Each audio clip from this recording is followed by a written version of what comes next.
Hello. Is it working? It's on. Sir हमारी आवाज से आगे माइक नहीं चल पाएगा. We love you too much. Make some noise. Thank you. Thank you for this wonderful welcome in Pune.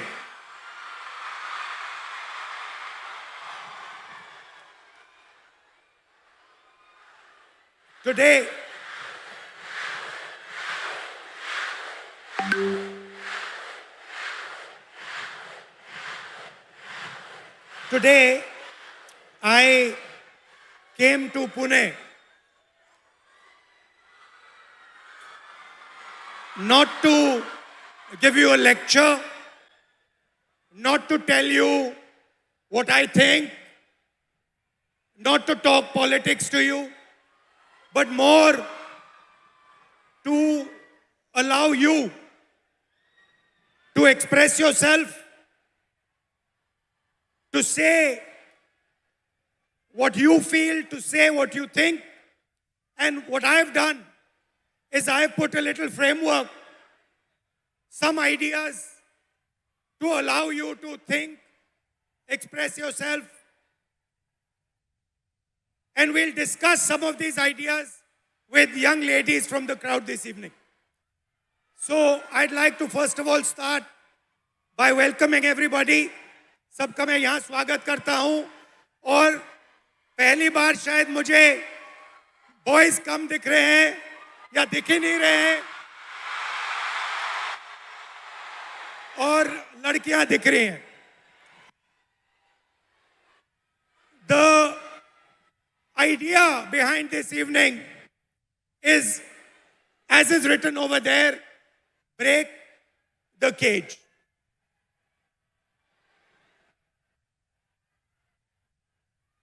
I'd first like to remind you of one thing.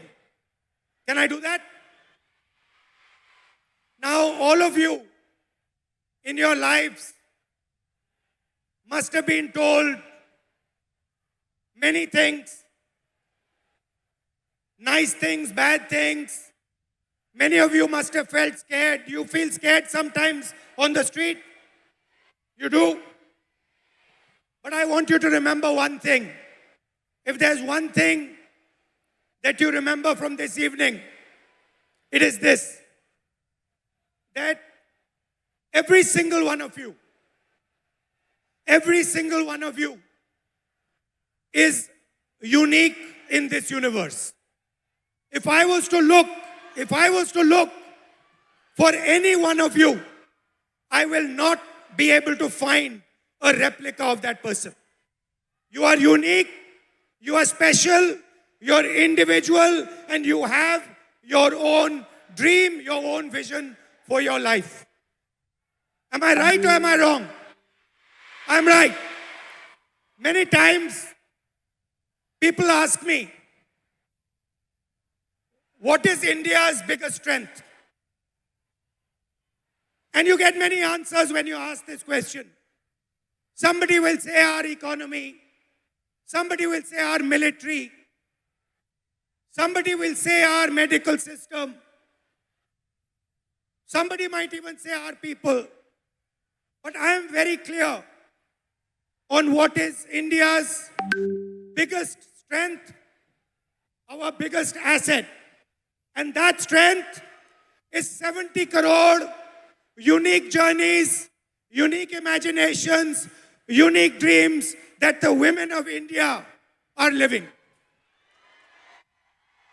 Somebody might say to me, well, there are 70 crore men. How do you say that 70 crore women are more important? What is your logic? My logic is the following. Women are by nature more sensitive, more gentle, more compassionate, and more forward-looking than men. And that is why I believe fundamentally that India's women, young, old, are India's biggest asset.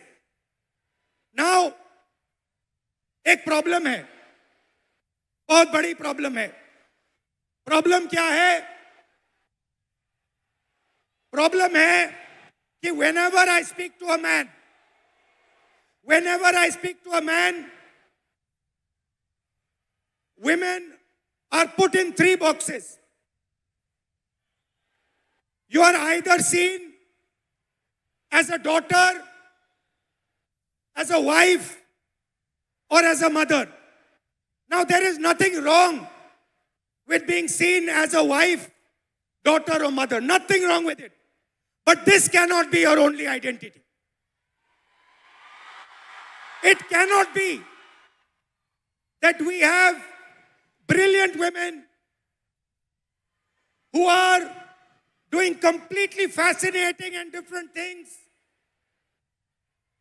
who are professionals, who are sportswomen, who do multiple different things, and then the only identity that they are given by our men is these 3.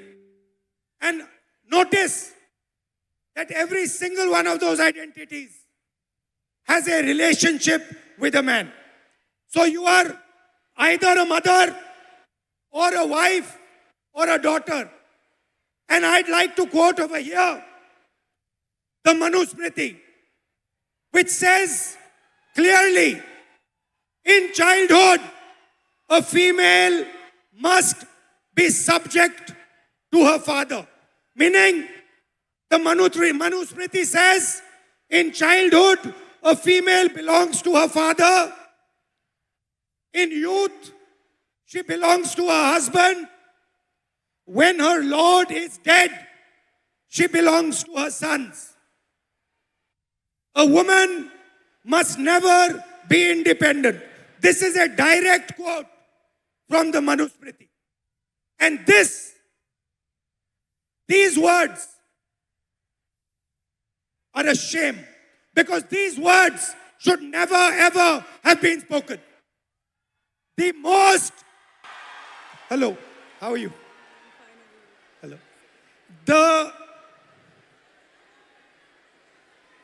The biggest strength of this country is the fact that our women should be independent, should stand for themselves, should believe in themselves. You belong to nobody. You do not belong to anybody except yourself.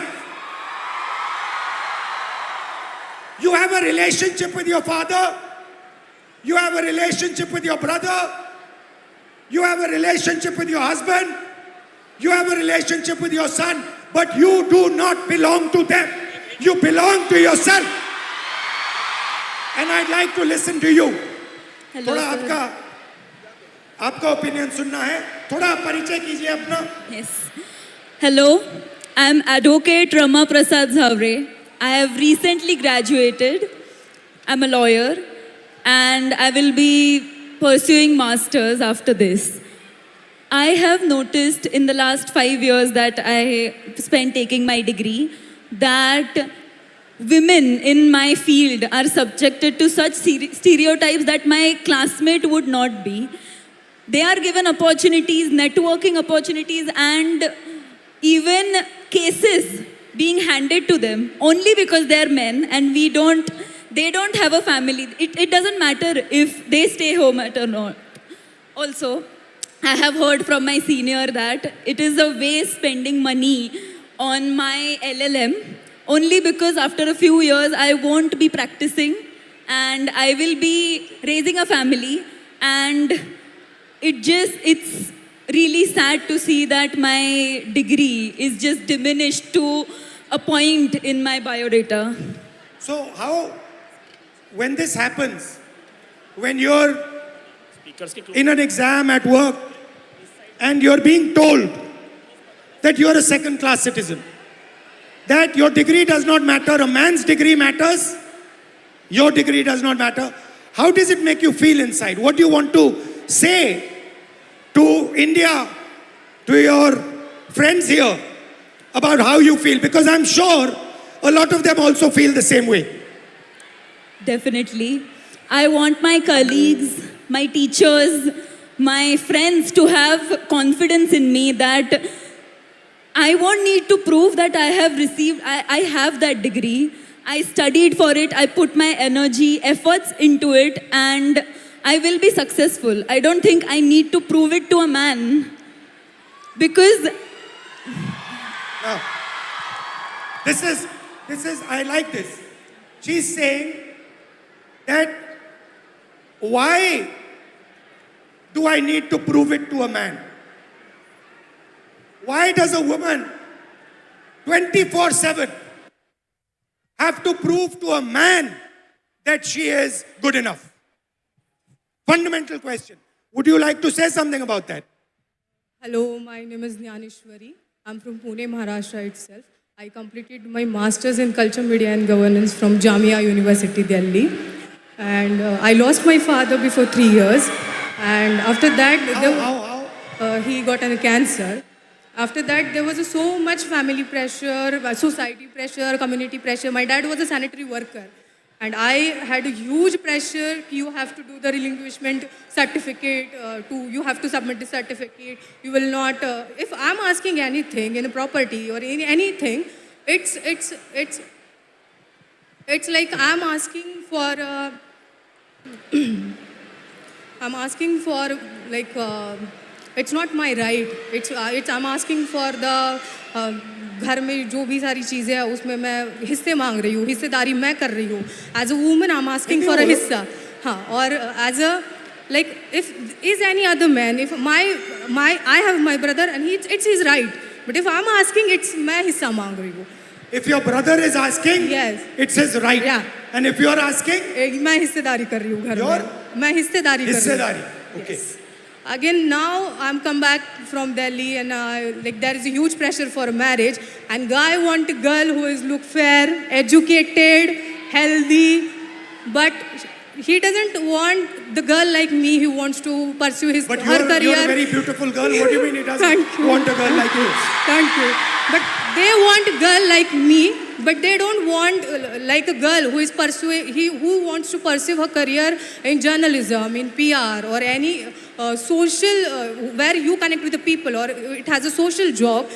They don't want like girl like me. They want 9 to 5 girl who is doing office work. She will come back at 5. She will serve you She will cook for you. She will serve you food and everything. The girl like me who wants to go into the journalism field, who wants to go on the. But why would a man not be proud of a wife who goes out, works, is independent, is living her own vision, her own dream? Why is it that the man is uncomfortable with this idea? Then I think the man or his family would not be able to control on her. But why is this control so important for a man? Because always women treated as a secondary sex or human. They're not treated as an equal, or they're not treated as an equal human being or an equal citizen of this country, I feel. Do you think men feel they are superior to women? Yeah, definitely. Yes. They do? Yes, they do. So it's a mindset problem. Yeah, it's a mindset problem. It's a patriarchal problem. The way it's. And you come into contact every day of your life with this patriarchy. Yes. The roads are controlled by the patriarchy, Yes. right? Yeah. The businesses are controlled by the patriarchy. The school education system is controlled by the patriarchy. There is a caste hierarchy. Yeah. So how do you feel about this? Like, I just wanted to treat my education, or I wanted to look at my education as it's a dignified thing. I wanted to treat myself as a human being, not as a secondary person or the citizen of this country. Do you get angry?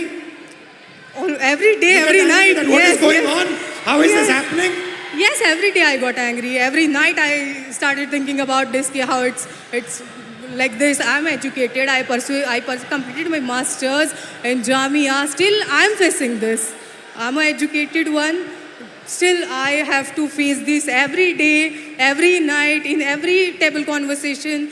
It's every time it's like, oh, you are the girl. You will You get are?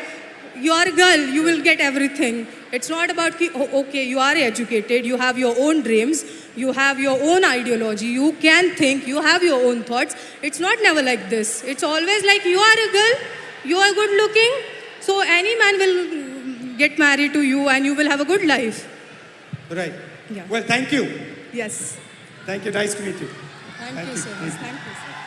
So, we came up with the interesting word control. Do you feel that society tries to control you, men try to control you in everything that you do? So, here is a trap. And there are 4 methods of control. And I want to understand from you, have I got this right or have I got this wrong? The first method of control, violence. Second method of control, disrespect. Time is used against you. And in every single sphere of life, in some way or the other, men and the system is trying to control you, make sure that you do exactly what it wants. Agreed?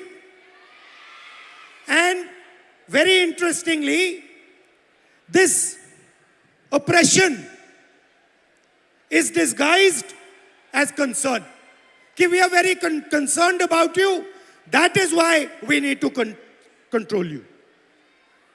Yes? Okay. So, let's discuss a little bit about violence. Let's discuss a little bit about violence. ये जो line है, कुछ हो गया तो, ये आप अपने को बोलती हो? बाहर जाएंगे तो कुछ हो गया तो? Family members tell you, उधर मत जाओ, कुछ हो जाएगा, right? There are 3 तरीके के कंट्रोल हैं, 3 तरीके की हिंसा है, सॉरी. एक तो डायरेक्ट है. मैंने आपको पहली फोटो दिखाई, उसमें मैंने कहा कि 70 crore journeys are there. First thing to understand is before they are born, पैदा होने से पहले हर साल 4.5 लाख लड़कियों की हत्या होती है. That is the first violence, पहली हिंसा. दूसरी हिंसा हरासमेंट. इस भीड़ में से 80% लड़कियों को कहीं ना कहीं हरास किया गया है. राइट? सड़क पे, बस में, रेस्टोरेंट में, स्कूल में, कॉलेज में 80% महिलाओं को हरासमेंट किया जाता है. तकरीबन 30%, 29% महिलाओं पर फिजिकल वायलेंस होती है. घर में, सड़क पे मारा जाता है, धमकाया जाता है, पीटा जाता है. और फाइनल आंकड़ा अनबिलीवेबल, 100 में से 6 महिलाओं को हिंदुस्तान में रेप किया जाता है. 100 में से 6 महिलाओं को हिंदुस्तान में रेप किया जाता है. यह हुई direct physical violence. Violence of opportunity, 50% महिला एजुकेशन या काम को रिजेक्ट करती हैं सेफ्टी के कारण. हिंसा से बचने के लिए 50% महिला एजुकेशन बंद कर देती हैं या फिर जॉब छोड़ देती हैं. और आखिरी फाइनेंशियल हिंसा. क्यों? क्योंकि अगर आप एक महिला हो एवरेज हिंदुस्तान की महिला को हर साल सेफ्टी पे 17,500 रुपए एक्स्ट्रा खर्च करने पड़ते हैं। ज्यादा ज्यादा कितना ज्यादा? इसका डबल। तो 3 तरीके की हिंसा है। एक तो डायरेक्ट हिंसा, एक फाइनेंशियल हिंसा और एक अपॉर्चुनिटी के कारण। तो पहला इंट्रैपमेंट है हिंसा। अब आपकी सुनेंगे। Welcome. What's your name? Tejaswini. Tejaswini. नमस्कार, कैसे नाम? सुचित्रा। मैत्री। हाँ? मैत्री। कब? बताओ, who would like to start? आप शुरू करेंगी? बोलिए, बीच में आइए। Hello everyone.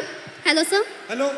मेरा नाम सुचित्रा पागी है। मैं पालघर वसई से बिलोंग करती हूँ और अभी मैं इकोनॉमिक्स में मास्टर्स कर रही हूँ हड़पसर में SM जोशी कॉलेज में।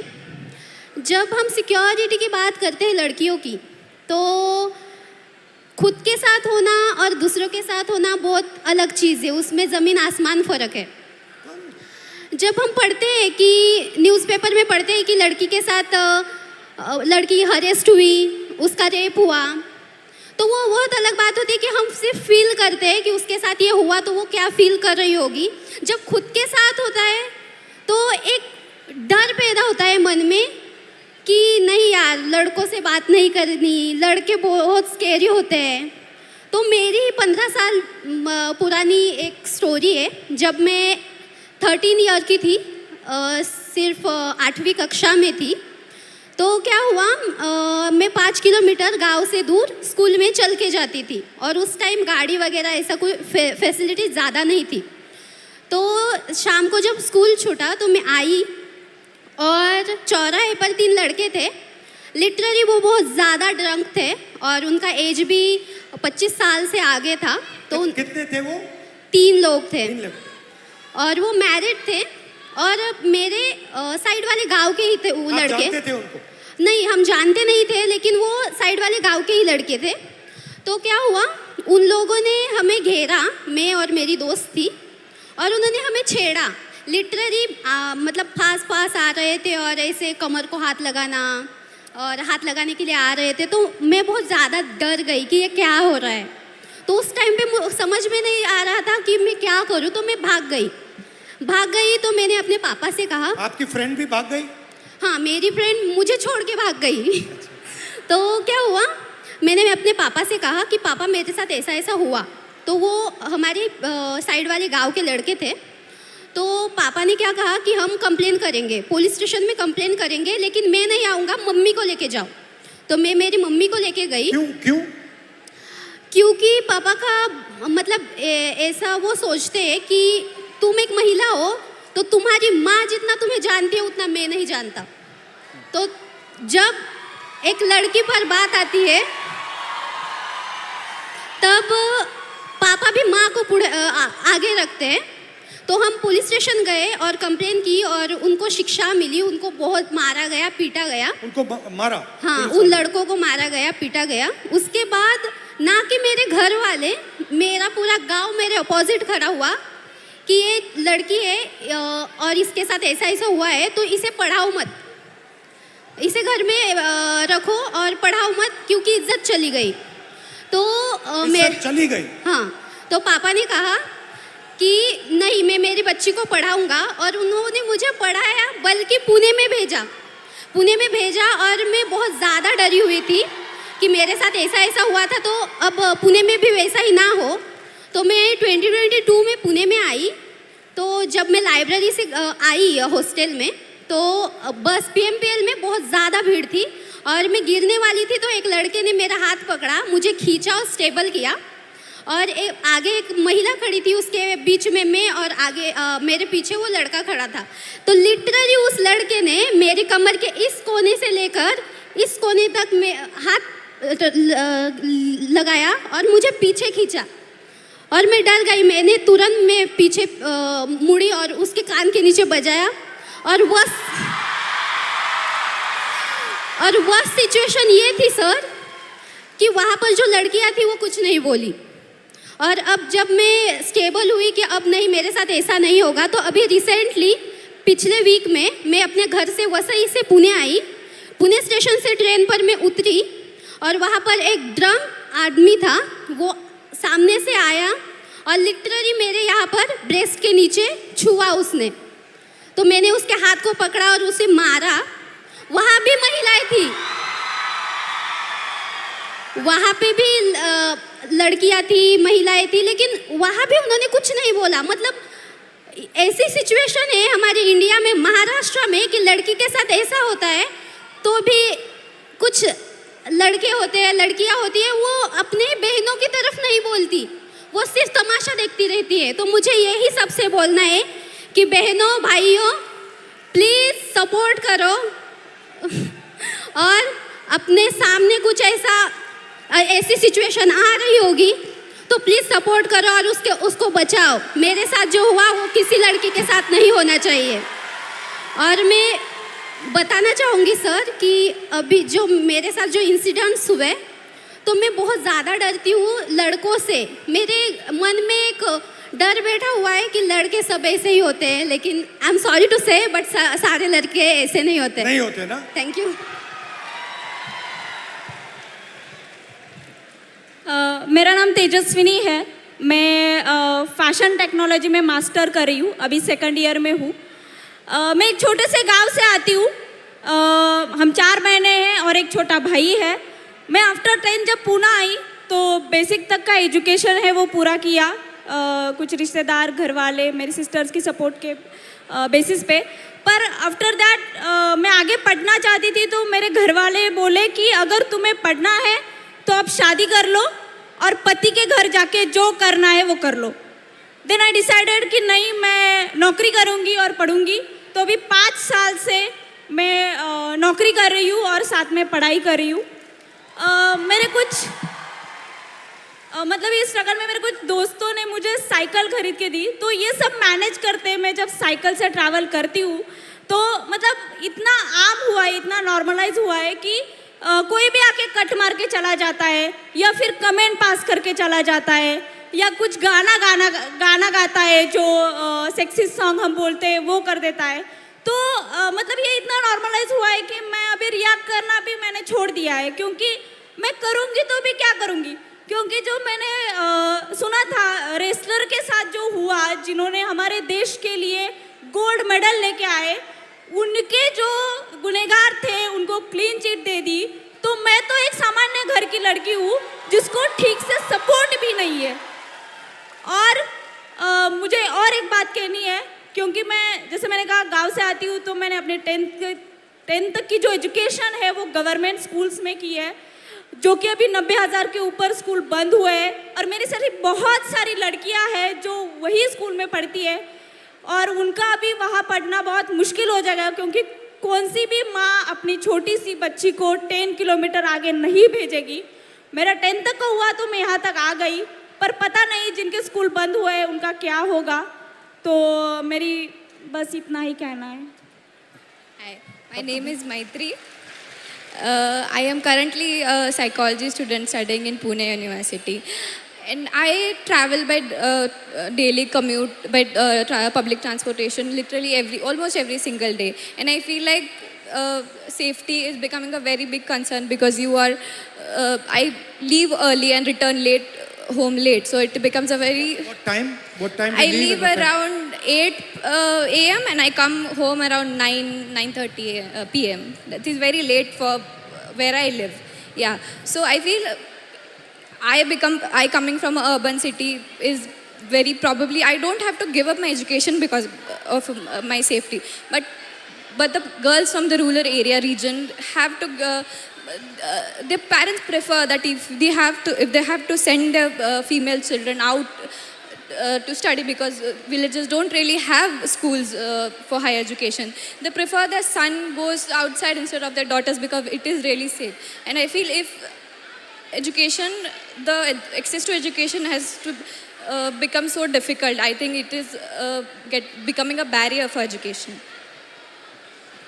Why do you think this mindset, ये जो mindset है कि बेटे को एजुकेट करना है, बेटी को एजुकेट नहीं करना है, बेटा जॉब कर सकता है, बेटी को जॉब नहीं करना है, ये माइंडसेट आता कहाँ से? I think the social norms created around कि लड़के कमा के खिला देंगे माँ बाप को, लड़कियों को तो शादी करके जाना है, तो लड़की का करेंगे क्या? Okay, thank you, thank you, thank you, thank you.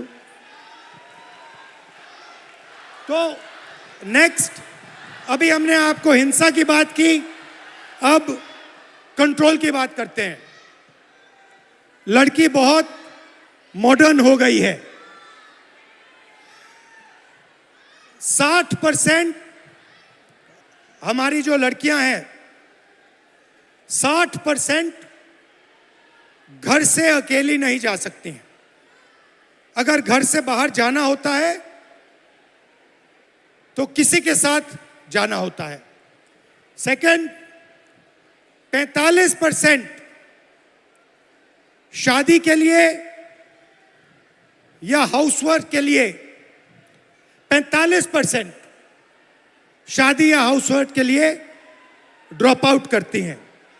और आखिरी, जो शायद सबसे अमेजिंग आंकड़ा है, और इससे तो मैं बहुत हैरान हुआ कि इस देश में सिर्फ 8% महिलाओं के पास इंडिपेंडेंटली ओन्ड प्रॉपर्टी है।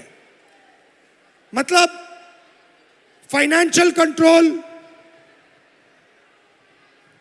मूवमेंट पे कंट्रोल, और आप क्या करोगे उस पे कंट्रोल। नमस्कार, hello, what's your name? My name is Pradnya. Nisha, welcome. Oh, you translate. My name is Sheikh Amna Usama. You can say. Yeah, I'm a translator. I'm Anushka, and my name is Anushka, and I'm translator for Nisha. Yeah. So, कौन शुरू करेगा? आप करेंगे? बोलिए। So, नमस्ते control, sir. आपको control कैसे किया जाता है? फाइनेंशियली कंट्रोल कैसे किया जाता है? मूवमेंट में कंट्रोल कैसे किया जाता है? So, namaste sir and hello everyone. My name is Pradnya Kumar Gawande and I am the student of YSY BSc Cyber and Digital Science. So sir, हम सब समझ रहे हैं या फिर ऐसा बोल रहे हैं कि पूरा जो वर्ल्ड है अभी AI पर डिपेंड है और साइबर सिक्योरिटी पर डिपेंड है। तो मुझे पहले से ही साइबर सिक्योरिटी ये कोर्स करना था, बट ये कोर्स गवर्नमेंट कॉलेजेस में अवेलेबल नहीं है और पुणे के रेपुटेड कॉलेज की फीस अराउंड 3 लाख मतलब एनुअल फीस है सर ये, जो कि मैं अफोर्ड नहीं कर सकती। मेरे पापा ड्राइवर है और मम्मा हाउसवाइफ है मेरी, मुझे एक छोटी बहन भी है और इसके अलावा मैं बच्चों को इवनिंग ट्यूशन्स वगैरह पढ़ाती हूँ। क्लिनिक में एज अ रिसेप्शनिस्ट में काम करती हूँ, जिससे मेरा ट्रैवलिंग वगैरह मैनेज हो जाता है। तो मैंने मेरा डिसीजन चेंज करके दूसरे कॉलेज में एडमिशन लिया, जहाँ पे मुझे साइबर सिक्योरिटी स्कॉलरशिप के साथ नहीं मिल रहा था, तो मैंने दूसरा कोर्स ले लिया, cyber and digital science. So sir, मैं क्विक हिल फाउंडेशन की तरफ से साइबर अवेयरनेस करती हूँ और मुझे बच्चों की प्रॉब्लम्स ये समझ आ रही है, महिलाओं की प्रॉब्लम्स ये समझ में आ रही है कि AI के द्वारा उनके फ़ोटोज़ बहुत अश्लील मतलब वे से एडिट करके उनको डिमांड की जा रही है कि अगर आप मुझे इतने पैसे नहीं दोगे तो मैं आपके फ़ोटोज़ सोशल मीडिया पर डाल दूँगा। और इसका सोल्यूशन सिर्फ और सिर्फ साइबर सिक्योरिटी जो वॉरियर्स जो साइबर वाले हैं उनके पास है। और ऐसे कोर्स को हमें स्कॉलरशिप क्यों नहीं दी जा रही है, और स्कॉलरशिप नहीं है तो गवर्नमेंट में ये कोर्स क्यों नहीं है। और ठीक है, अगर हम लड़कियां ये वर्किंग होके सीख रहे हैं तो फैमिली के रिस्ट्रिक्शंस और सोसाइटी के रिस्ट्रिक्शंस कि इतने बजे घर क्यों आ रही हो, कॉलेज के अलावा आप इधर उधर क्यों घूम रही हो, इतने बजे इसका कॉल क्यों आ रहा है, बाहर जा रहे हो स्कार्फ बांध के ही जाओ, या फिर और कुछ, इनसे बात मत करो, उनसे बात मत करो, ये मत पहनो। मम्मी पापा कहते हैं, कौन कहते हैं आपको? एक्चुअली मेरे मम्मी पापा सपोर्टिव है, बट हम ऐसे एरिया से आते हैं कि अगर हम पुणे में भी रह रहे हैं तो थोड़ा एरिया अलग पड़ता है सर। वहाँ पे सोसाइटी उनको रोक टोक करती है, और वो भी सोसाइटी के प्रेशर के अंडर अगर हम पढ़ रहे हैं और हमारे ऊपर फाइनेंशियल प्रेशर है तो हम करियर पर या फिर हमारे जो स्टडीज़ पर कैसे फोकस कर सकते हैं। और दूसरी बात ये है कि अगर हम काम कर रहे हैं तो हमें ये सब रेस्ट्रिक्शंस, ठीक है, अगर मैंने माना कि ये हमारे सेफ्टी के लिए है, बट ये तो डायरेक्टली हमारे फ्रीडम पर वार हो रहा है। मैं नहीं चाहती कि मुझे एक स्पेशल फेवर वगैरह मिले, बस मुझे एक फेयर चांस चाहिए सीखने का और खुद के पैरों पर खड़े होने का। Very that's it. good. Thank you sir. Thank you. मेरा नाम शेख आमना उसामा है। मैं SY BA में हूँ, पॉलिटिकल साइंस है मेरा मेजर सब्जेक्ट। मैं भिवंडी से आती हूँ और मैंने देखा है भिवंडी में नॉट ऑल बट कुछ पेरेंट्स तो ऐसे हैं जो सिर्फ अपनी बच्चियों को इस वजह से नहीं पढ़ा रहे क्योंकि वो लड़कियाँ हैं। उनको यही बोला जाता है कि अरे तू लड़की है, पढ़कर क्या करेंगी। उनको ऐसा लगता है कि ये पढ़ेंगी तो ये इकोनॉमिकली इंडिपेंडेंट हो जाएंगी, और वो उनको इकोनॉमिकली डिपेंडेंट रखना चाहते हैं because they want to enjoy the patriarchy और कंट्रोल ओवर देम। उसके अलावा सेकंड थिंग ये कि my parents are very supportive. उन्होंने इतना कुछ होने के बाद भी मुझे बहुत सपोर्ट किया है और पुणे पढ़ने के लिए भेजा। पुणे में मैं एक UPSC एस्पिरेंट हूँ, तो मुझे क्लासेस जाने के लिए, कोचिंग क्लासेस जाने के लिए मैं पब्लिक ट्रांसपोर्ट का यूज़ करती हूँ। पब्लिक ट्रांसपोर्ट में भी लड़कियाँ इतना अनसेफ फील करती है कि कभी कभी ऐसा होता है कि अगर आप बस में चढ़ो और कोई आदमी के पास एक सीट खाली है बस की, तो आपको 10 मरतबा सोचना पड़ता है कि मैं बैठूं या मत बैठूं, मैं रुकूं कि कोई महिला के बाजू में सीट खाली हो जाएंगी, मैं उधर जाके बैठूं। तो ये सीट मिलने के बाद भी बैठने के लिए 10 मरतबा सोचना पड़ता है। सेकंड थिंग, जब हम देखते हैं कि बस बहुत ज़्यादा फुल है, हद से ज़्यादा रश हो गया है, तो भी सोचना पड़ता है कि अरे जाए या मत जाए, कोई छेड़ देगा, कोई बैग टच कर लेगा, तो ये एक टेंशन रहता है। इसका अपोजिट, अगर बस पूरी खाली है तो भी जाने से डर लगता है। मतलब आपको क्या करना है, आपको भरी हुई बस में चढ़ना नहीं है, आपको खाली बस में चढ़ना नहीं। मतलब हमने पब्लिक ट्रांसपोर्ट को भी ऐसा बना दिया है ना कि गर्ल्स को सेफ फील ही नहीं होता है। तो मैं गर्ल्स से भी और बॉयज़ से भी कहना चाहूँगी कि अगर आपकी वजह से लड़कियाँ अनसेफ फील कर रही है तो आप ही का काम है कि उनको सेफ भी फील कराए। अगर किसी के साथ ये होता हुआ देखे तो प्लीज़ उसके अगेंस्ट में आवाज़ उठाए, एक दूसरे को सपोर्ट करें, बिकॉज हम ये नहीं चाहते कि हमें बहुत ज़्यादा अपॉर्चुनिटी चाहिए, बट जितना हमारा राइट है इक्वल अपॉर्चुनिटी हम भी डिजर्व करते। हेलो राहुल जी, मैं आपको सबसे पहले बताना चाहूँगी कि मैं सुबह से मुझे बहुत बुखार है, लेकिन उसके आगे की बात ये है कि मैं जो मांजरे में पिछले 10 दिनों से भूख हड़ताल चल रहा है, जो मेरे भाई बहन जो अनशन पर बैठे हैं, वहाँ से मैं आई हूँ। तो मुझे कहाँ बैठे हैं? मांजरे में, पुणे में ही। अच्छा, और क्या कारण क्या है? जो हमारी मांगे हैं वो इसमें लाए हैं, मैं आपको आगे बोलो। तो हमारी मांग है कि हमें शिक्षा चाहिए, और मैं आपको मराठी में समझाऊंगी ताकि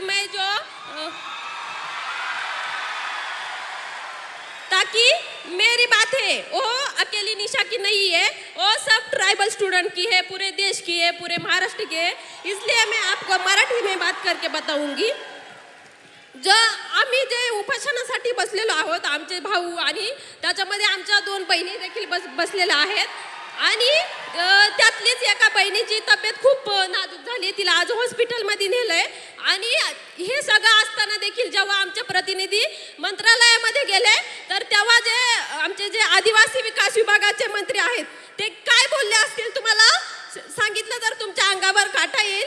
ते म्हणतात सॉरी, मी याच्यावर काही करू शकत नाही, हे सीएमच्या हातात आहे। मग तुम्ही जर आदिवासी विद्यार्थ्यांच्या विकासासाठी तिथं बसलेत तर तुम्ही जर तिथं आमच्या विकासासाठी बसल्यात आणि तुम्ही जर आमचा विकास साधू शकत नाही तर तुमचा तिथं बसण्याचा अधिकार नाही, हे मी आज ठणकावून सांगते। आणि दुसरी गोष्ट म्हणजे मी अजून एक सांगेल की ज्या आमच्या भागामध्ये ज्या आश्रमशाळा असतात तिथं जे सेंट्रल किचन पद्धत लागू केली, जसं की एका ठिकाणी जेवण बनणार आणि ते 70-80 किलोमीटर लांब घेऊन जाणार आणि त्यामुळे ते जेवण खराब होतं, त्यामुळे विषबाधा होते आणि विद्यार्थी आत्ताच एक गोष्ट झाली गडचिरोलीमध्ये, कारण आदिवासी ज्या आश्रमशाळा आहेत त्याच्यामध्ये बेडची सुविधा नाही आहे, पिण्याचं पाणी देखील नाही आहे. त्याच कारणामुळे गडचिरोलीमध्ये विद्यार्थ्यांनी झोपेत असताना त्यांना मण्यार सापाने दंश करून 3 विद्यार्थी मेले आणि 3 विद्यार्थी अजूनही हॉस्पिटलमध्ये आहेत. तर आमची मागणी अशी आहे की त्या विद्यार्थ्यांच्या पालकांना ॲटलिस्ट 1 कोटीची तरी मदत करा आणि ह्या सरकारने त्यांची मदत 4 लाखांवर मोजलेली आहे. तसंच आमचं त्यांना एक म्हणजे मागणं आहे की ज्या आमच्या आदिवासी विद्यार्थिनी असतात, तुम्ही जर पाहिलं ते जे आदिवासी हॉस्टेल आहेत ते जे शहरं आहेत जसं की पुणे, मुंबई, तर जे पुण्याचा जो सेंट्रल भाग आहे तिथं नाही आहेत. मांजरी, कोंढवा और इस वजह से जो हमारा शिक्षण है, हम जो पढ़ते वो पढ़ने के लिए टाइम ही नहीं रहता क्योंकि 4-4 घंटे हमें वहाँ जाने आने में ही लगते. तर ह्या सगळ्या मागण्या घेऊन आम्ही मागच्या 10 दिवसापासून उपोषणासाठी बसलोय. तर माझी तुम्हाला विनंती आहे की मी तुम्हाला जे आता निवेदन दिलं आहे त्याचा विचार करून तुम्ही आमच्या आदिवासी विद्यार्थ्यांसाठी काहीतरी करून आमचा मागणं सोडवण्याचा प्रयत्न कराल. थँक्यू. तो बताओ ओके, इन्होंने अपने कुछ मुद्दे आपके लिए लाए हैं. तो पहला पॉइंट ये है कि आदिवासी कम्युनिटी से वो बिलोंग करती है और आदिवासी डिमांड्स के लिए इनके काफ़ी भाई बहन सारे उपोषण पे पिछले 10 दिनों से पुणे में ही बैठे हैं. क्या मेन डिमांड क्या है? इनका डिमांड एक बार प्लीज़ आप फिर से, क्योंकि मेन डिमांड क्या है? मेन क्या डिमांड? जो ट्राइबल जो डिपार्टमेंट है उसने जो GR लागू किया है, जैसे कि जो हॉस्टल में नियमावली होगी वो उसमें लिखा है कि हम म्हणजे 13 साल तक ही पढ़ सकते हैं कि 13 साल तक ही हम हॉस्टल में रह सकते हैं. और फर्स्ट डिमांड ये है उनकी कि ये जिस ट्राइबल हॉस्टल्स में ये रह रही है वहाँ पे ऐसा रूल है कि वो सिर्फ 30 ईयर्स तक ही वहाँ पे रह सकती है. आफ्टर दैट ये सरकारी हॉस्टल है? हाँ, ट्राइबल कम्युनिटी का जो हॉस्टल होता है वो सभी सरकारी होता है. और ये सारी डिमांड्स ये लोग CM के पास लेके गए और वहाँ से उन्हें बताया गया कि सॉरी हम कुछ नहीं कर सकते हैं. अच्छा. हाँ, तो उनका कहना है कि फिर अगर आप कुछ नहीं कर सकते हो तो आप बैठे क्यों हो कुर्सी पर. और आप क्या चाहती हो, किस एज तक उसको करा जाए? ज़्यादातर 35 एज तक भी हम म्हणजे आम्ही जरी आम्हाला 35 वर्षासाठी पण 35 वर्षापर्यंत जरी दिलं तरी ठीक उनको आहे. 35 ईयर्स तक हॉस्टल मिलना चाहिए. 35 इयर्स हो जाएगा तो खुश हो जाओगी? वैसे तो हमें ये एज की लिमिट है वो ही नहीं चाहिए, लेकिन ये सरकार है वो तो आपको भी पता है, लेकिन हम ये चाहते हैं कम से कम ये 35 एज तक भी आ पाए, इसलिए मैंने ऐसे बोला. लेकिन हम मुझे आप वहाँ इनवाइट क्यों नहीं कर देते? हमने मुझे वहाँ बुला लो, यस, मैं भी आ जाऊंगा, बैठ जाऊंगा आपके साथ. आम्हाला आवडेल तुम्ही तिथं आलेले आणि आमच्या मुलांची देखील इच्छा आहे की तुम्ही तिथं यावं आणि आमच्या प्रश्नांवरती बोलावं आणि आमचे प्रश्न सोडवण्यासाठी प्रयत्न करावा. वो चाहती है कि आप वहाँ पे आए, वो खुशी खुशी आपको बुलाना चाहती है. मुझे और बुला लो, मैं आ जाऊंगा. ठीक है, थोड़ा दबाव और एक साथ डाल देंगे. मैं और एक बात कहना चाहूंगी, उससे तो आपके होश ही उड़ जाएंगे. जैसे कि हमारे ट्राइबल हॉस्टल होते ज़्यादातर वहाँ यहाँ पुणे में गढ़चिरौली, नांदेड़, अमरावती वहाँ से जो स्टूडेंट आते हैं वो तो हर रोज़ घर नहीं जा पाते.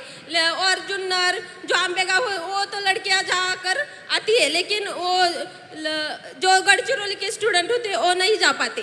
तो हम दिवाली में या किस छुट्टी में गए और 1 महीने से ज़्यादा वहाँ पर रहे तो वो बोलते हैं कि आप फिटनेस सर्टिफिकेट लाए. और वो फिटनेस सर्टिफिकेट क्या होता है कि हमें हमारी प्रेगनेंसी टेस्ट की जाती है.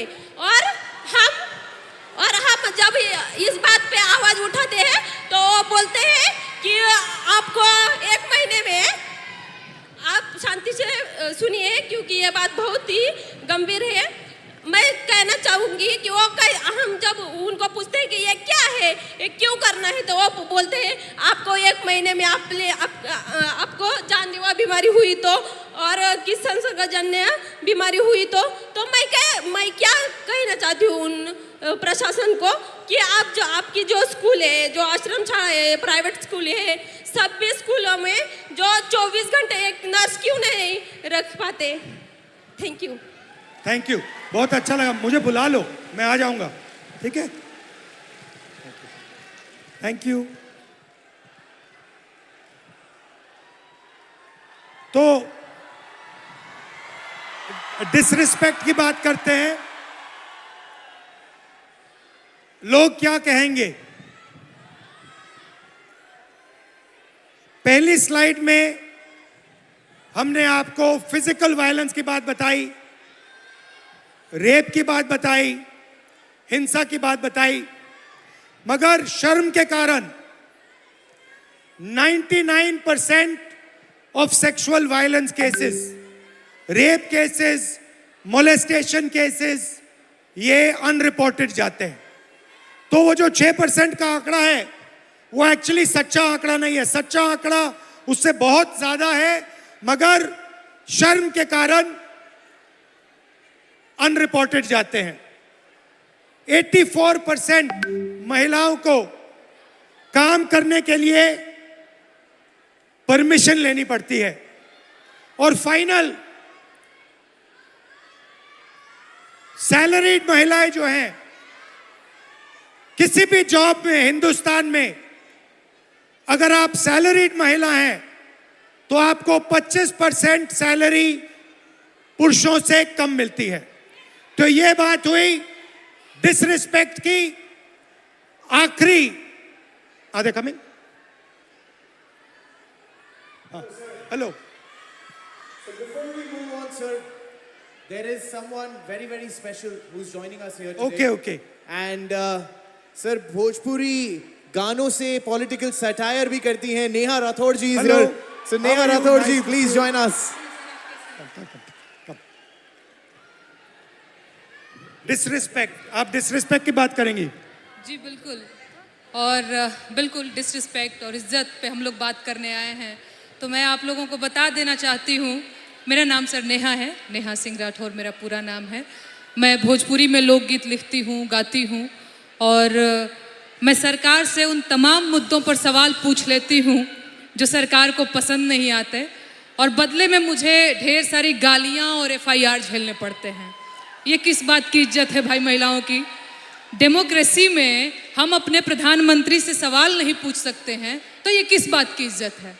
मुझे याद है सर, मैं शादी करके नई नई ससुराल आई थी, और मैंने उस दौरान एक गीत गाया था यूपी में काबा, और मेरे पीछे जीप भर भर के पुलिस भेजी जा रही थी। गांव देहात के लोग मेरे हस्बैंड के बारे में, मेरे ससुराल के बारे में बहुत कानाफूसी करते थे कि बताओ कैसी लड़की ब्याह लाया है, पता नहीं कौन सा क्राइम करके आई है, ये पुलिस आ रही है। तो ये किस तरह की इज्जत है? और मैं समझती हूँ कि एक महिला होने के नाते, एक महिला होकर अगर आप समाज में नाम बनाना चाहते हैं या किसी सामाजिक मुद्दे पे मुखर होकर बोलना चाहते हैं, सर ये बहुत कठिन है। पुरुषों की ट्रोलिंग बहुत अलग तरीके से होती है, महिलाओं की ट्रोलिंग बहुत अलग तरीके से होती है। महिलाओं के लिए कुछ नहीं करना है, बस इसका चरित्र खराब है बोल दो, यही बोल दो, और इतना काफ़ी है सर। हम हतोत्साहित हो जाते हैं। वो तो अलग बात है कि मैं थोड़ी ज़्यादा ढीठ लड़की हूँ, तो मैं नहीं डरती हूँ। वो सर मुझे गालियाँ दे रहे हैं पिछले 5 सालों से, और कहते हैं तुझे पिछले 5 सालों से गालियाँ दे रहे, तू सुधरी नहीं। मैं उनसे बता देना चाहती हूँ कि मैं नहीं सुधरने वाली हूँ। मैं भी, मुझे भी सालों से गाली दे रहे हैं, मैं भी नहीं सुधर रहा हूँ। बिल्कुल बिल्कुल सर। मुझे याद है सर, एक और अगर समय हो तो मैं एक गीत सुनाना चाहूँगी सर, अगर समय हो तो, क्योंकि मैं भोजपुरी के लोकगीत लिखती गाती हूँ। अरे औरत पे जोर दिखावे कैसा मर्दाना, मर्दाना की मैं बात कर रही हूँ तो समझ लीजिएगा वही 56 इंच वाला। औरत पे जोर दिखावे कैसा मर्दाना, साहेब छोड़ दो ना बेटी बहुओं को धमकाना। अरे बात बात पे ये FIR करवाना, बात बात पे ये FIR करवाना। साहेब छोड़ दो ना बेटी बहुओं को धमकाना। अरे हम हैं आम जनता न हमको आजमाना, हम जानते हैं कुर्सी पे बैठाना उतरवाना, हम जानते हैं कुर्सी पे बैठाना उतरवाना। अरे मुश्किल है मेरा, इनफैक्ट हमारा मुश्किल है मेरा हौसला तोड़ पाना। साहेब छोड़ दो ना बेटी बहुओं को धमकाना। Excellent.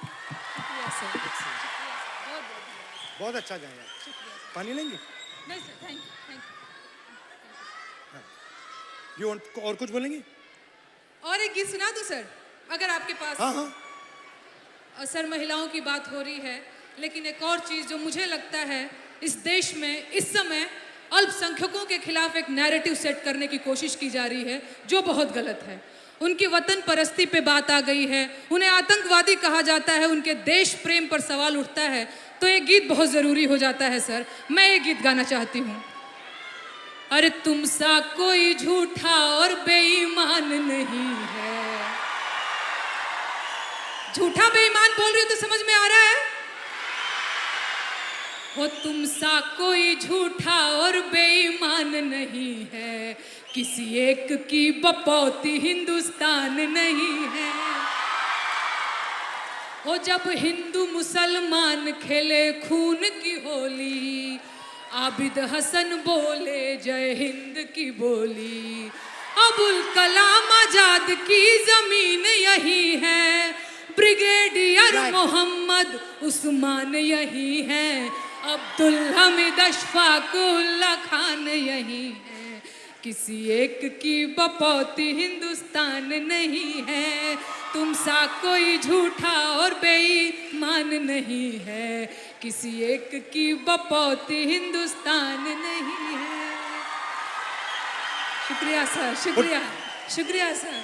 दो दो दो दो दो दो देव भाई, शाबाश। तुम सा कोई झूठा और बेईमान नहीं है, किसी एक की बपौती हिंदुस्तान नहीं है। बहुत बहुत धन्यवाद। Thank you Dinesh, thank you very much, lovely, बहुत अच्छा शुक्रिया गाया। मुझे ये मंच देने के लिए, बहुत धन्यवाद sir. Thank you, and come and see me sometime. And final ताला, फाइनल कंट्रोल, समय का अब शादी की उम्र हो गई है। Time is weaponised. एवरेज जो महिला है, जो लड़की है 15 से 29 साल की, वो एवरेज घर में 5.5 घंटे काम करती है। उसी घर में एवरेज लड़का 30 मिनट काम करता है। लड़का बाहर जा सकता है, लेट आ सकता है, कभी भी बाहर जा सकता है, मगर आप लोगों को 8 बजे शाम वापस आना पड़ता है, कर्फ्यू होता है। Right right. और फाइनली एज लिमिट के बाद जो लड़के होते हैं एग्जाम्स 1, 2, 3, 4 बार ले सकते हैं, मगर मैरिज एज 23 साल होती है। और जो लड़कियां हैं, जो गर्ल्स हैं, उनको ज्यादा से ज्यादा एक मौका मिलता है, क्योंकि फिर उनको कहा जाता है अब शादी का टाइम आ गया है, अब एग्जाम मत कीजिए, अब शादी कीजिए। तो हेलो, हाउ आर यू? आप कैसे हो? What's your name? I am Sharayu Chopde and I am pharmacist.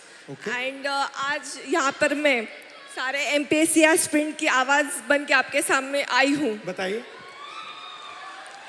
हमारा सर पेपर लीक हो गया है। MPSC इज अ कॉन्स्टिट्यूशनरी बॉडी और इसको दबाया जा रहा है। 22 मार्च को हमारा एग्जाम हुआ था और 20 मार्च को पेपर लीक हो गया। जब पता चला पेपर लीक हुआ है तो एमपीएससी ने डिनाई कर दिया। फिर एफडीए कमिश्नर और एमपीएससी को खुद जाके हम मिले, ये पूरा वायरल हो गया। तब सिर्फ कंप्लेंट की है, अभी सीआईडी के पास गया है और अभी उसको दबाया जा रहा है। बहुत सारे ऑफिसर्स के नाम आए हैं, बहुत सारे अधिकारियों के नाम आए हैं और इसको सप्रेस किया जा रहा है। We want justice, we want transparency, we want fair examination, because यहाँ पे जितने भी बच्चे हैं वो बहुत दिन रात पढ़ाई करते हैं। Pune is MPSC hub, Maharashtra के कोने कोने से यहाँ पर वो एमपीएससी देने के लिए, अधिकारी बनने के लिए आते हैं। तो जब हुआ तो आपको कैसा लगा? बहुत What did you खराब, feel? हमारा तो दिल टूटा। एज अ वुमन हमें मैरिज का प्रेशर रहता है, घर वालों का प्रेशर रहता है, सोसाइटी का भी प्रेशर रहता है हमें।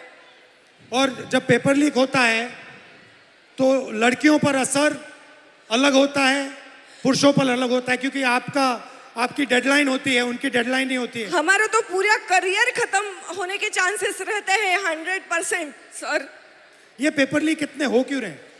ये इंक्रीज हो गए हैं, बढ़ते जा रहे हैं, ये बढ़ क्यों रहे हैं? क्या लगता है आपको? बोलो क्या मैं क्लियर? जिसको पकड़ा हुआ है, जिसका नाम आया है, वो अभी गुजरात में फरार है। अच्छा, यस। और कुछ बोलना चाहेंगे? अभी तो बहुत कुछ बोलने का मैंने, टाइम लिमिट है। Don't worry, time is there. Back to back paper leak हो रहे हैं और वो जाके उधर फरार हो रहे हैं जिधर उनका पता ना लगा सके। अभी ये पॉलिटिकल हो जाएगा सर। ज्यादा पॉलिटिकल मत बोलो। हाँ, बेटर नॉट डू पॉलिटिकल। इसीलिए तो चुप हूँ मैं सर। ठीक है, ओके। हमें री एग्जाम चाहिए सर, आप कुछ तो बोलो। यहाँ पे बहुत सारे एमपीएससी के एस्पिरेंट्स आए हैं, उनको सिर्फ एक ही उम्मीद है कि आप री एग्जाम के बारे में कुछ तो मुझसे क्या बोलोगे। चाहते हो, मैं क्या करूं इस पे? आप हमारे साथ रहिए, आप हमें सपोर्ट कीजिए। जो हमारे साथ अनफेयर हुआ है उसको प्लीज, उसको कुछ तो कीजिए। हमारा वो रद्द होना चाहिए। नायब तहसीलदार के लड़का लड़की वो टॉप 5 में है, उनका अगर पिछला रिजल्ट देखा ना, उनको कुछ भी नहीं है, वो A ग्रेड D ग्रेड में है। ठीक है, थोड़ा डिस्कस करेंगे, फिर मुझे बताना एग्जैक्टली कैसे मदद कैसा हुआ। यस, मैं आपको पूरे स्क्रीनशॉट्स, वो जो है प्रूफ, वो सब मैं आपको दिखा दूंगी। ठीक है, thank you, welcome, thank you so much sir. Thank you.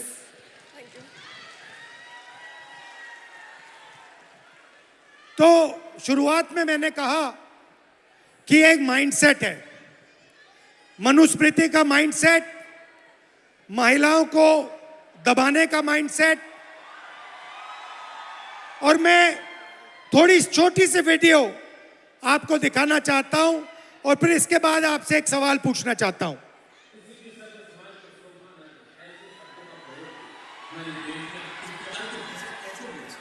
ये 50 करोड़ की गर्लफ्रेंड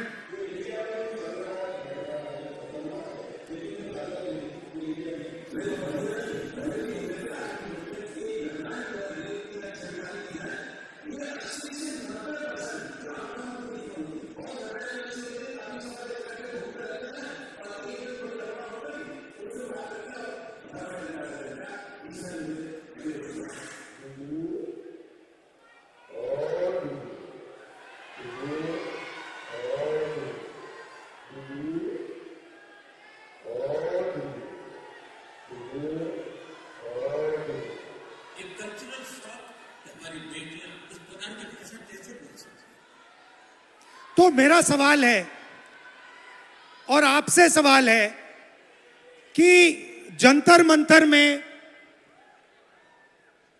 गालियां लड़कों ने भी दी और लड़कियों ने भी दी, बट प्रधानमंत्री कह रहे हैं कि गाली देना कल्चरल शॉक लगा हमें, क्योंकि लड़कियों ने गाली दी। लड़के गाली दे तो कोई प्रॉब्लम नहीं है, उनके लिए अलाउड है। मगर अगर लड़की गाली दे तो कल्चरल शॉक है, शोभा नहीं देता। मोहन भगवत जी कहते हैं कि इंडिया में रेप होता है और भारत में रेप नहीं होता है। खट्टर जी कहते हैं कि 80% रेप महिला के कारण होते हैं। तो ये एक माइंडसेट है और ये इस माइंडसेट से लड़ाई चल रही है। माइंडसेट क्या है कि लड़की की एक जगह है,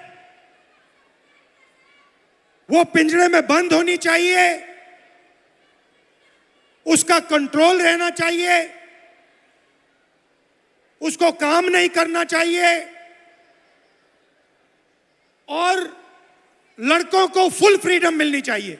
वो जो भी करना चाहे करें, गाली देनी है गाली दें, काम करना है काम करें। ऐसा हिंदुस्तान हम नहीं चाहते। हम न्याय चाहते हैं, सबकी रिस्पेक्ट होनी चाहिए, सबकी रिस्पेक्ट होनी चाहिए, लड़कों की होनी चाहिए, लड़कियों की होनी चाहिए। और ये जो आपके दिल में है, जो डर है, इसको जल्दी से जल्दी मिटा देना चाहिए हमेशा के लिए। तो आइडिया क्या है? ये जो महिलाएं हैं, जो लड़कियां हैं, ये हिंदुस्तान की स्ट्रेंथ है। आप इस देश की फाउंडेशन हो, आप इस देश के फ्यूचर हो। आपको पेट्रियार्की दबाती है, डराती है, धमकाती है, कंट्रोल करती है। मिलकर इस पेट्रियार्की को खत्म करना है। Smash the patriarchy. And my message to you, simple message: be loud, be proud, and fight for your space in society. Hello? Huh? We'll do it. I'll just do it. Come. Hello sir. Hello? देश में लोकशाही आज लग रहा है। एक minute. ताई का मित्र दे। Grab my hand. Spread out a little bit. Go like this. पुढे थांबू शकतो आपण। Thank you. सर। Lovely. अभी करते हैं. We'll just finish. When we finish, you talk to me then. Okay? Now it's finished. Lovely to meet you. मुझे बुला लो. हाँ जी एवरीबॉडी, थोड़ी आवाज हो जाए सर के लिए। Come on everybody, let's go. थोड़ी और एनर्जी। पुणे एनर्जी कहाँ है? I'll ask you a thing. Yeah. So we just address them in Marathi saying Pune Manje Prem. Okay. It means Pune means love. Pune Manje Prem. Pune Manje Prem. Pune Manje Prem. I'll ask you. Yeah. And I say Pune Manje Prem. You have to all say it. We'll just do it. We'll just do it. Okay, and now girls, सुनो, sir Pune में आए हैं तो पुणे वालों के लिए भी तो कुछ खास message sir. Pune Manje Prem. Thank you. Pune मंजे प्रेम। पुणे बोल मंजे दिया, प्रेम। guys। से- क्या बात है। थोड़ी और आवाज हो जाए। प्रेम, पुणे म्हणजेच प्रेम। Pune Manje Prem. Love you all. Thank you. Good night. Well, there is still something else, sir. There is okay. There's Tell still me. something There's else. the selfie. There is, that definitely is, but there's something else also. Okay. क्योंकि आपने कहा पुणे मंजे प्रेम, and what is that? अच्छा, पुणे तिथे काय उणे? वो भी है। बट क्योंकि सर ने ये कहा, हमने सर के लिए भी एक सरप्राइज रखा है। अच्छा. We have a surprise for you. Ladies, do you mind coming onto this side? Ma'am, do you mind coming onto that side? We have a surprise for you, sir. क्योंकि आप पुणे में आए हैं, the send off to you should be Pune style. Okay. Here we go. Bring them in. Pune style celebration then. Let's go. We walk out.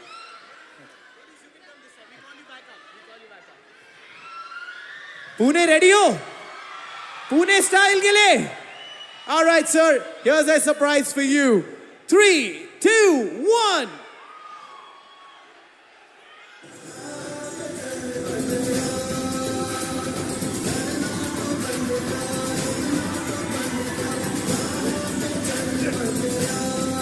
I don't have to dance.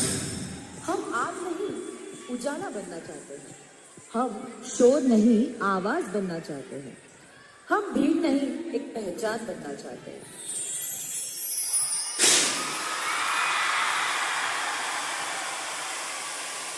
And with that, everybody make some noise for Shri Rahul Gandhi! Thank you. And now the selfie, sir. The epic selfie, 15,000 women coming together. Thank you, girls. Thank you so much. Thank you. Let's get a picture with sir.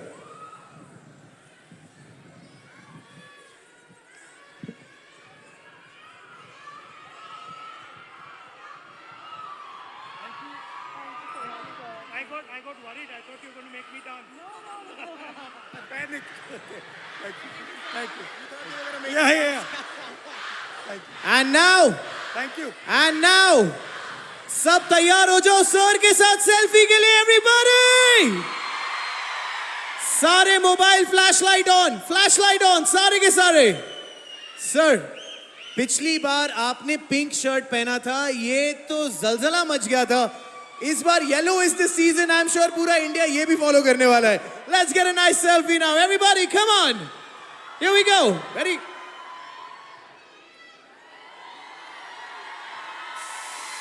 You want to press this button? Only this one. Yes, sir. This one. Yeah, you can do it. Come on, Pune! Thank you. And on that note, thank you, sir. We truly, truly, truly love you. Thank you. And you are the person we look forward to do anything Thank and you everything. very much. Thank you for being Thank here, you. sir. And thank you everybody. Thank you for a lovely evening. Come. Really? She wants to come. Oh my God. अब तो sir ने कह Why दिया don't the है. other girls also come?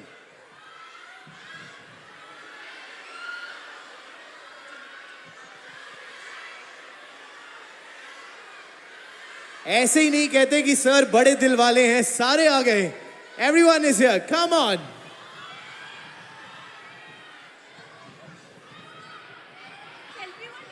We do a selfie. Come. Hi.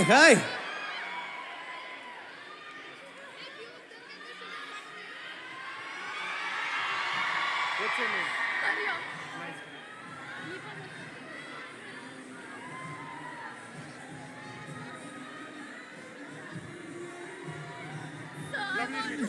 I want to talk to you about many things.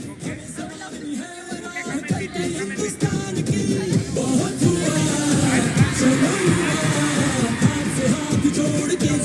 And on that note, Pune, मजा आया तो आवाज हो जाए.